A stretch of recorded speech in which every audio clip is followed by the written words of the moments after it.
Don. You are going to hear a conversation between Don and a rental agent. He hopes that his apartment problems can be solved. First, you have some time to look at questions 1 to 6.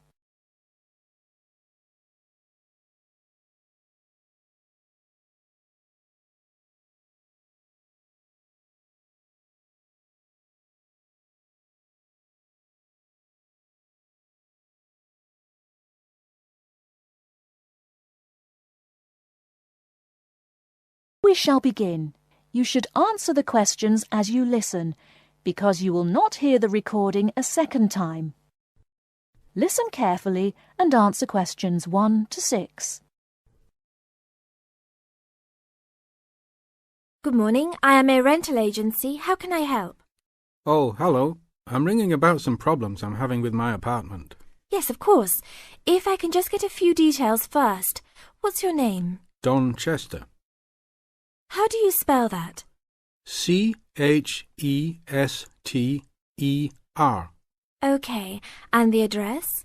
Apartment 4, 18 Ruby Lane. Ruby Lane. And that's in Newbridge. Oh, yes, I know the one. Could I ask how long is the lease? It's for a year. And you moved in on? Last week, on 24th May. Good, thanks. Now, what are the problems you found? Well, nothing too serious, you know, but a few things that have been building up over a few days. Yes, of course. Well, the first thing is the fridge. The seal on the door is decayed, and we have a small child and need to keep milk cool, so we need to get that done straight away. Okay, that's the fridge for immediate repair. And then there's a little problem with the gas water heater. Uh-huh. The switch is broken. Right. It's not serious and we can still use it. But if you can send somebody over in the next couple of weeks or so, that'd be great. Okay, I've got that. Then we're worried about the front windows. Are they broken? No, but there are no blinds on them. And you know, with privacy these days. And when would you like those done? Oh, it's not really urgent. But there are only thin curtains on the windows, and people are walking past. Yes, we'll have those done for you by next week, don't worry.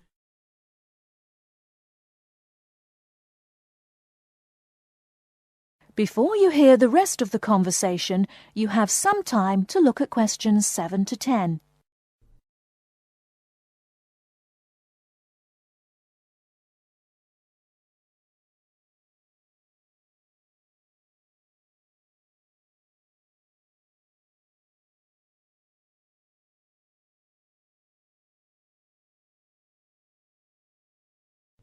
Now listen and answer questions 7 to 10. There are only thin curtains on the windows, and people are walking past. Yes, we'll have those done for you by next week, don't worry. And then there's the front door lock. It's getting quite annoying. It often jams and we sometimes have to fiddle with it for minutes before we can get in the apartment. I'd really like to get that fixed up right away. That's no problem. And then the last thing is the shower curtain. It's torn. Oh, right. We can get a new one and have it to you in the next week, if that's all right with you. Yes, that's okay. Anything else? No, that's all. Okay, fine. What we'll do now is get someone over to you this afternoon if you're home. Well, I'll be out for a short while. Okay. Tell us your preferred times. Well, the best time is about 2 o'clock. I'd have to check that with him. And if he can't get there then, what would be your second preference? Oh, any time up to 6 p.m. would be fine. Okay, I've got that. Great. Thanks very much. That's fine. Thank you for calling. Goodbye. Goodbye. That is the end of part 1. You now have half a minute to check your answers.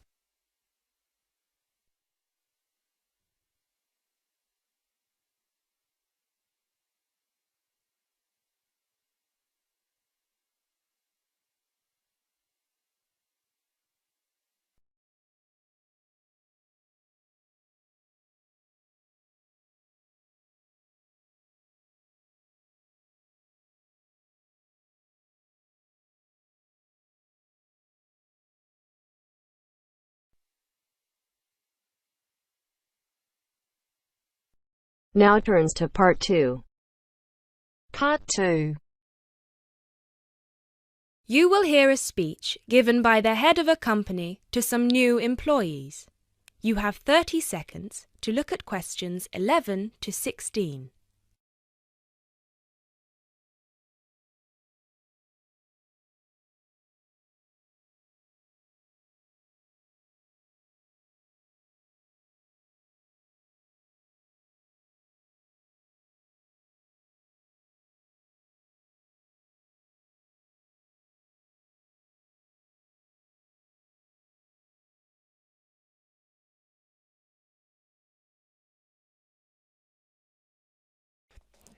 First of all, a warm welcome to Barker's Country Safaris. We're delighted to have you all on board for this season.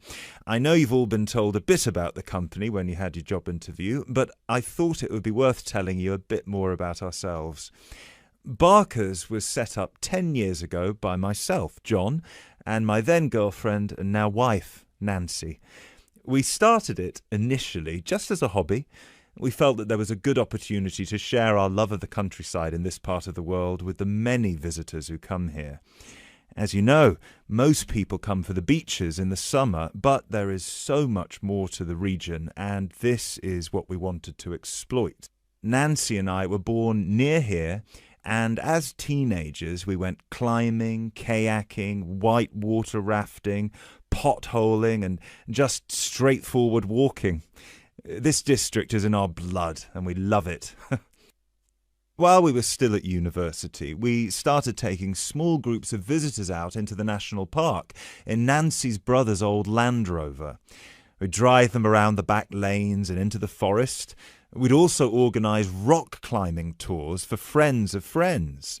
Then, each year, without us having to advertise, people came back to us to ask for more excursions and trips. So, 5 years ago, we gave up our other jobs to focus full-time on Barker's Country Safaris.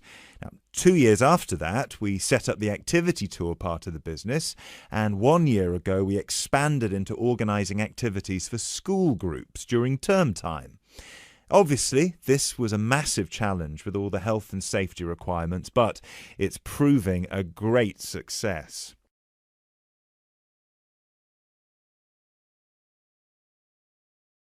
You now have 30 seconds to look at questions 17 to 20.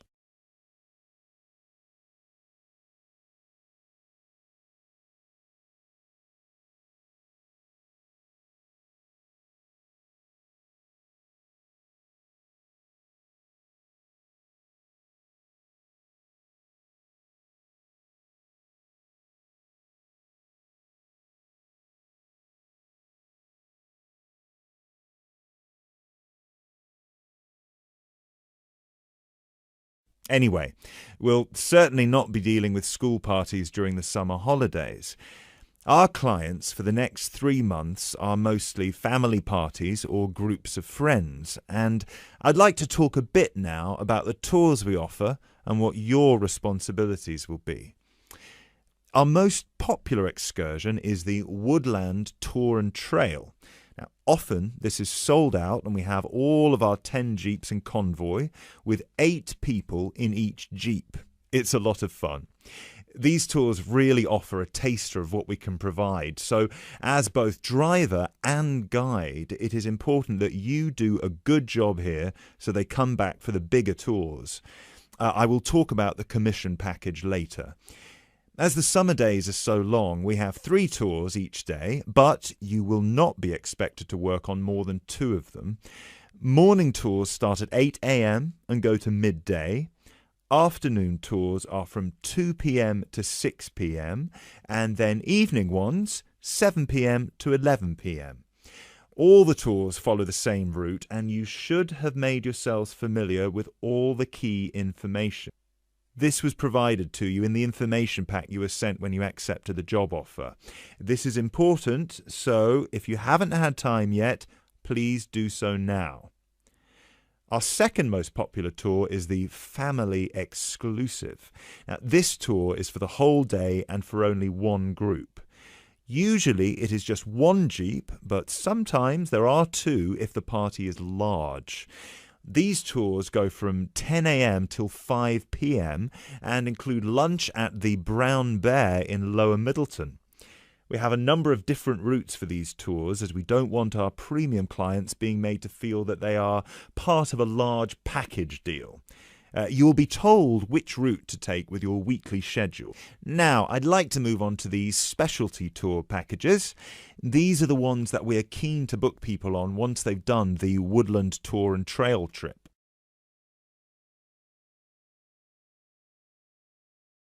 That is the end of part 2. You now have half a minute to check your answers.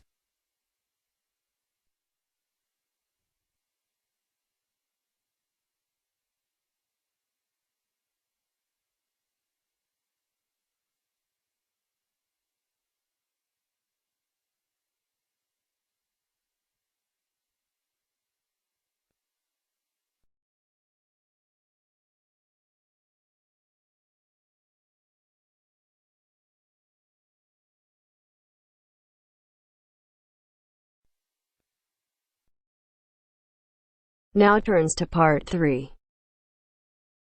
Part 3. You will hear a phone conversation giving information about a health and fitness centre. First, you have some time to look at questions 21 to 26.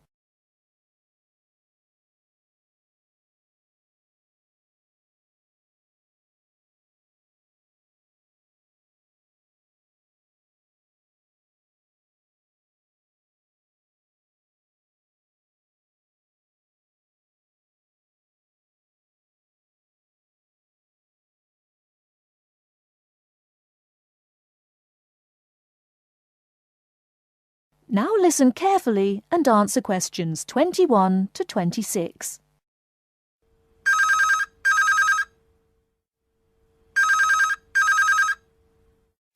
Hello? Hello, is that Miss Heidi Jones? Yes? Good morning, Miss Jones. I'd like to take a few minutes of your time to tell you about the Seven Oaks Health and Fitness Centre, which is in your suburb. Would that be convenient? OK. Well, the centre's not far from you. It's on the corner of Marion Street and Giles Street and has a large car park. It's open every day of the week, opening on weekdays at 6 a.m. and at 9 a.m. at the weekend. It closes at 9:30 p.m. Monday to Friday and on Saturday at 4 p.m. and Sunday at 2 p.m. We also have childcare Monday to Saturday from 9 in the morning until midday for a small extra charge, so you can leave your children in safe hands while you attend one of our classes, or perhaps have a swim, or if you just want to relax in the spa and sauna or steam room. Talking of classes, we have a very wide range which are designed to suit all different levels of fitness and individual needs. I mentioned the pool just now. Well, in addition to swimming laps or just relaxing, we also offer aqua aerobic classes, which are 45-minute classes that use the therapeutic effects of water. This provides a very safe and effective exercise and is suitable for all fitness levels, as well as being a lot of fun. Many people who haven't been exercising for a while start in the aqua classes, as do people who need to take care after hospital surgery, for example. These classes are very popular and are scheduled every weekday, Monday to Friday, and on Saturday afternoon and Sunday morning. Another very popular activity in the pool area is learning to swim, and these swimming classes are held at 4 p.m. every weekday and in the mornings at the weekend. By the way, they're open to both adults and children of any age.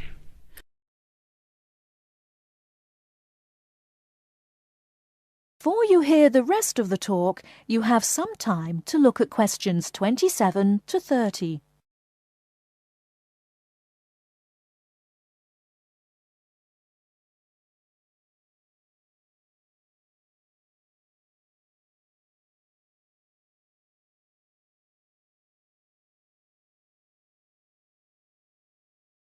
Now listen and answer questions 27 to 30.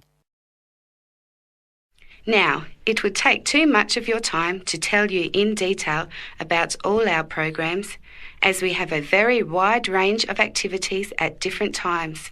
However, I'll just outline some of them.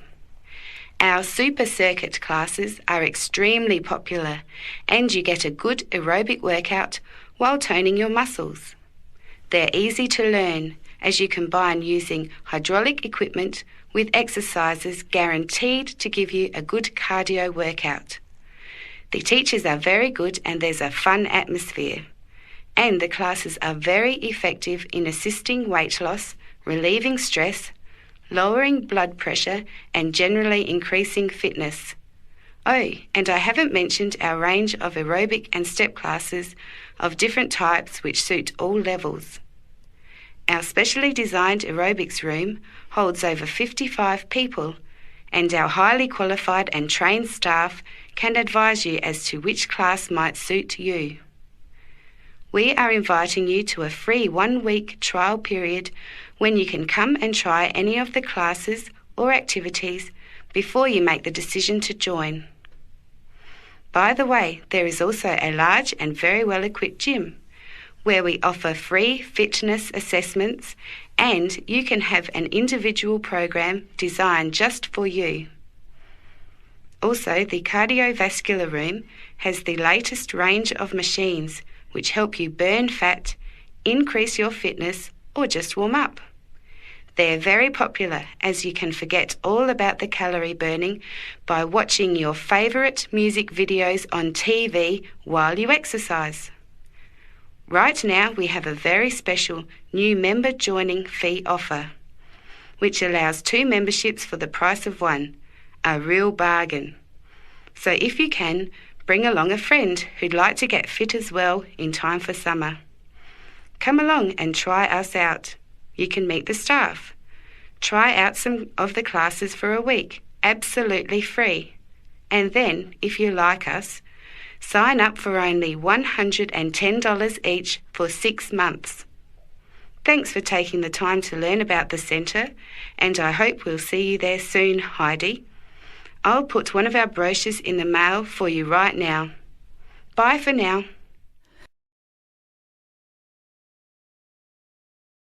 That is the end of part 3. You now have half a minute to check your answers.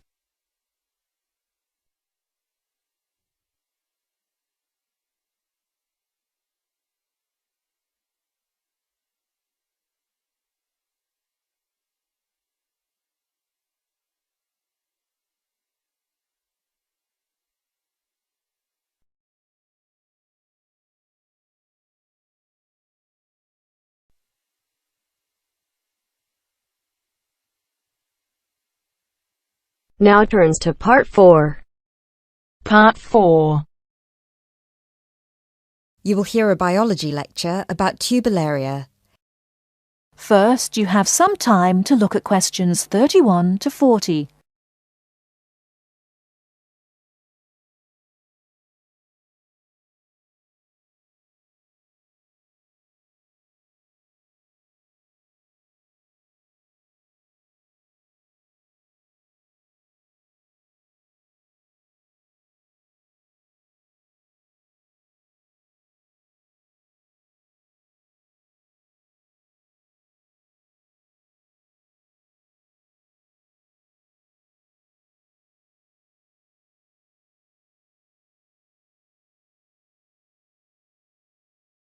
Now listen carefully and answer questions 31 to 40.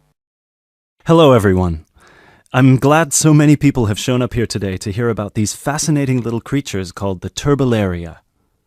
My name is Dr. Baker, and I've spent 20 years researching thousands of different species of platyhelminths, what are commonly known as flatworms, both free-living and parasitic. So there are a lot of things I could tell you about these extremely interesting invertebrate, but I will try to keep it short. Tuberlaria are unique amongst flatworms in 3 ways. The first one is that, unlike 80% of all platyhelminths, Turbellaria do not need to secure nourishment from a living source. This means that they do not generally parasitize a host, but are instead found living freely in the environment. So, no need to worry about any of these little samples I've got here escaping and causing havoc.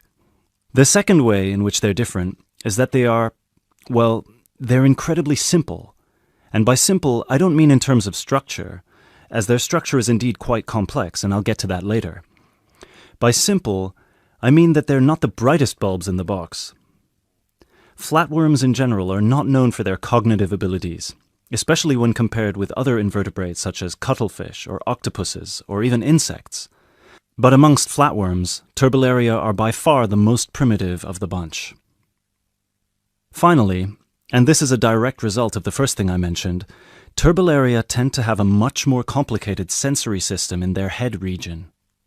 This includes a set of eyes with receptors that can detect light, as well as chemical sensory organs that assist Turbellaria in locating food. Obviously, as other flatworms receive nutrition directly from their host, they have no need for this. Despite these three differences, however, Turbellaria are quite similar to other flatworms in all sorts of other ways. First of all, as their name suggests, they're incredibly flat, which allows them to hide under stones. They're symmetrical on both sides, and they don't have a body cavity. They also don't have any specialized respiratory, skeletal, and circulatory systems. What they do have, however, and this is what I meant when I referenced their structure before, is three layers known as the endoderm, the mesoderm, and the ectoderm, as well as a head region where their brain and sense organs are located, and a spongy connective tissue that fills all the space between their organs. Finally, like most species of flatworms, they're hermaphrodites. This means that a single flatworm has a set of each gender. But don't take this to mean they reproduce alone. Their preferred method of reproduction is called cross-fertilization, which means that each flatworm fertilizes the other. I mentioned before that most flatworms need a host, but Turbellaria feed from the environment. So what do they feed on? Most Turbellaria can be found either in fresh or salt water, and they feed on small insects, microscopic matter, and crustaceans. They will pretty much eat anything they find. They have no preference on whether their food is living or dead. Also, and this is the most remarkable part about their eating habits, if they ever find themselves in a situation where food is scarce, they might also feed on themselves. That's right, they'll start eating their own body, starting with the least essential muscles and organs and working their way up. They will shrink in size until they're able to find food again, at which point they'll begin to regenerate everything they've lost. One final thing about food, and apologies in advance if I disgust you, Turbellaria don't possess an anus, which means that their mouth, which is a muscular opening on the underside of their body, has to serve as one. Before I finish this presentation, one more thing you've probably heard before but weren't sure if it was a myth or not. I mentioned already that Turbellaria can reproduce on their own, but there's a second method they can use, which is known as fission. Now, as a child, you were probably told that if you cut a worm in half, it will grow into 2 new worms. That's not entirely true, but flatworms are not worms exactly, and they do have the ability to regenerate by splitting into 2, perhaps even more smaller parts, at which point each part regrows the missing organs and becomes a brand new Turbellarian. Now this is extremely important for us, and this is how I'd like to close this presentation. Because their ability to regenerate endlessly makes them virtually immortal, and it might open pathways to regeneration in human cells or slowing the human aging process, which is why scientists like myself have been studying these unique creatures, hoping to get some answers. Thank you for listening, and please come along to see me and my samples if you have any further questions.